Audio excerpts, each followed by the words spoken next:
ibang sports din, merong mga heavy favorite, especially yung mga defending champion. Yung number 1, yung top of the world, sila yung mga heavy favorite talaga.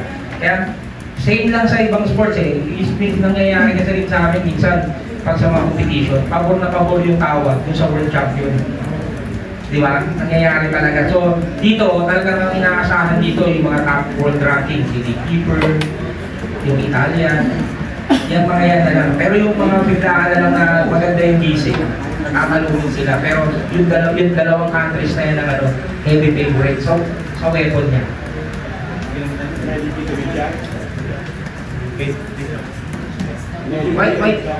Yun nga, tulad na sinabi niya kanina kasi, hindi kami nagkukumpit sa ano eh.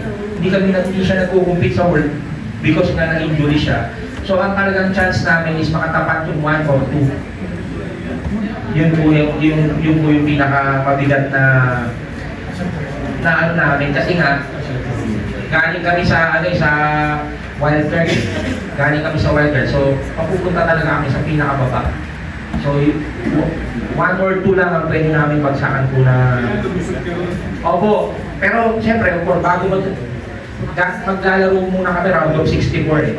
Pagpasok namin, nanalo kami sa round of 64, round of 32, sila na agad yung kalaban. Pero kung nandito kami sa, for example, nasa gitna yung ranking, nasa 16, o nasa 27, 25, yan, may chance siguro yan kasi kaya. Pero itong mga to, basta yung 1 to 8 na yan, matindi po talaga kasi talagang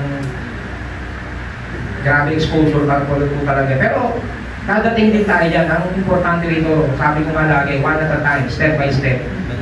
Step by step. Kung importante na buksan na yung pinto at napatunayan na kaya natin. Parang yung mga dati na si Heidi Lee, nag-start lang siya pero nakuha niya. So ganun din to. Yun din yung susundan namin. Good morning, Coach. Edwin from Metropoler.net. Coach, wala na bang draw of lots yan? Naka-set up na nasa ano siya? Yung mga ranking, gano'n na, nakalagay na. Yes. Yung position niya, going to Paris, alam na natin kung sino kalaban niya sa early round? Hindi pa po. Yung 1 to 32, ano po yan, ito malalaman natin niya kasi sa world ranking po kinukuha eh. Pero yung mga galing sa Olympic qualifying sa Zoom, maglalaban pa sila lahat. Direct DE na, direct eliminations na po yun. Pero hindi pa natin alam kung sino yung makakatapat natin, papasok sa round of 32. Okay, so yung tanong ko, Coach, physically ready si Madam, si Miss Katantan, ready siya, skills-wise, talent, nandiyan na, nakapasok ka siya na. So ang aspect of dito na pwede natin is yung mental readiness niya, no? Kasi si Hidelin, before he win the Olympics gold, ilang beses din siya nabigo, then he goes to some mental program, training, psychologically. So ngayon po, sa team po ninyo, ano ang plano ninyo kay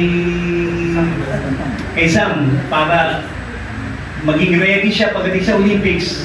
Kung sino man ang makaharap niya in the first round, para hindi namin marinig yung katwiran na minalas lang sa ranking, minalas lang sa pairing.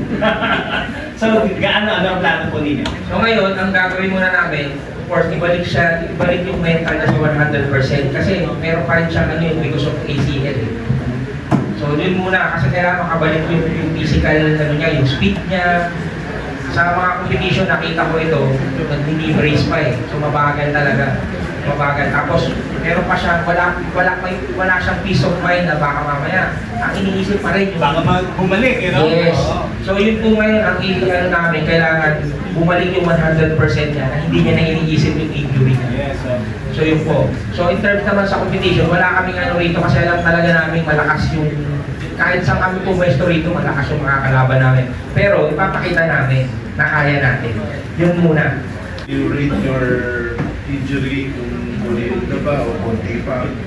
I think ano po, 9 out of 10 na po. And yung 10% po talaga, ano po mentally po it's really hard po to recover. And kasi po, syempre, ang hirap po talaga ng progress ng recovery.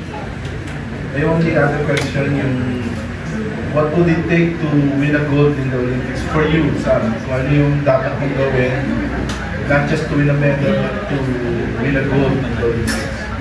Siyempre po, like I always do po in the past, talaga pong itatry po namin yung very best po namin to prepare po for this tournament. And we're not just gonna work on po technical skills po sa fencing. And syempre gusto po namin ma-maintain yung consistency po sa strength and conditioning. And of course po, the mental toughness po that I'm gonna need po in that tournament. Coach, isa pa, Coach. So yung sa round na yan, whatever lang, kunyari, first match pa lang ni Sam, medyo inalat na. Wala na? Or babagsak pa niya sa ano? Yes, isang game lang to, direct elimination, 15 points. So pag natalo tayo dito, wala na. Pero pag nananalo, tuloy-tuloy yun hanggang makarating tayo. Maakyat. Good morning, Sam, congrats pala. Part ng term nila politics. Kita naman namin na you pulled off dramatic win para mapalis yung ticket mo para sa Paris.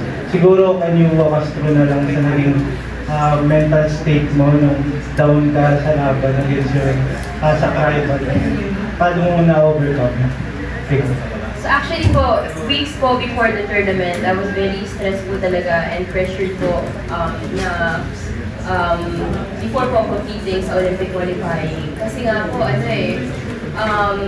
hindi ko rin po inakala na kaya ko makaabot.